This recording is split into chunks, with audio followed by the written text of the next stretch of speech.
You all remember this video that went viral.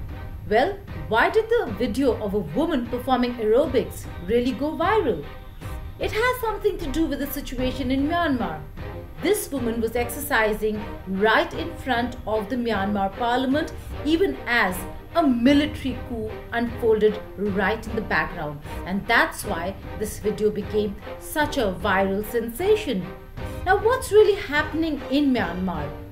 Well, the country is now in a state of emergency for 1 year, and let me tell you in this video why that is.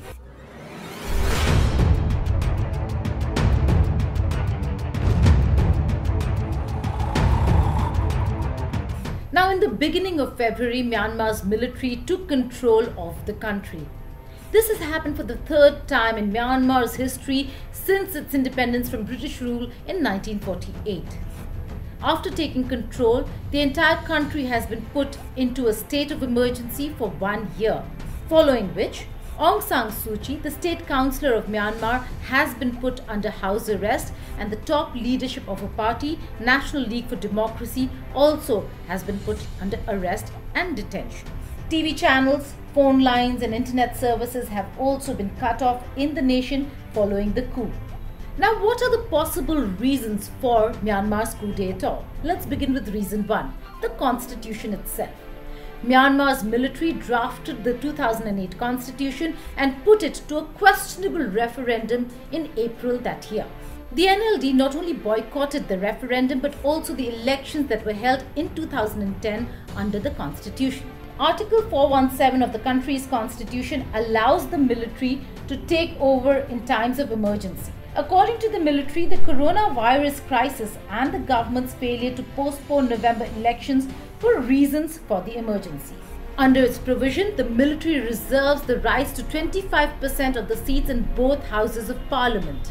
Also, it has a proxy for a political party to represent the military and also contest elections. But this time around, during elections, this party fell way short because of the landslide victory of Aung San Suu Kyi's NLD. The second reason is the elections. The military alleges that the elections that were held in November 2020 were full of irregularities, therefore the results, which was a sweep for the NLD, are not valid. It has questioned the veracity of some 9 million votes that were cast in these elections. The military demanded that the United Elections Commission of Myanmar, which oversees elections, or the government or outgoing parliamentarians prove at a special session before the new parliament convenes on February 1st that the elections were free and fair. The demand had been rejected. A later announcement said that the military will hold elections in about a year's time after the 1 year state of emergency and will turn over power to the winner. Now, what is at stake for India? Where does India stand in this coup? Well, India finds itself in a familiar predicament when it comes to Myanmar. In one place, supporting democracy, in the other, securing its own strategic and security interests and development projects, and engaging the military on that front.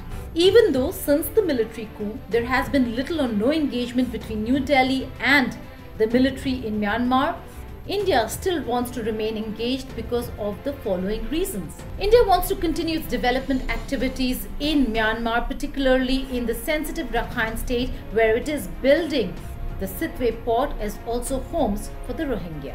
Many insurgent groups find haven in Myanmar, and that's why cooperation needs to continue between New Delhi and Naypyidaw to ensure that India manages to counter them. And a very important aspect also is the China factor. China's influence in Myanmar, China's strategic interests in Myanmar is something that is not just an area of concern but also something that India monitors very closely.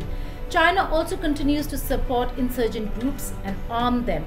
If India does not have that foothold within Myanmar, it would mean a lot of trouble for India, not just economically given the development projects there, but also in terms of security.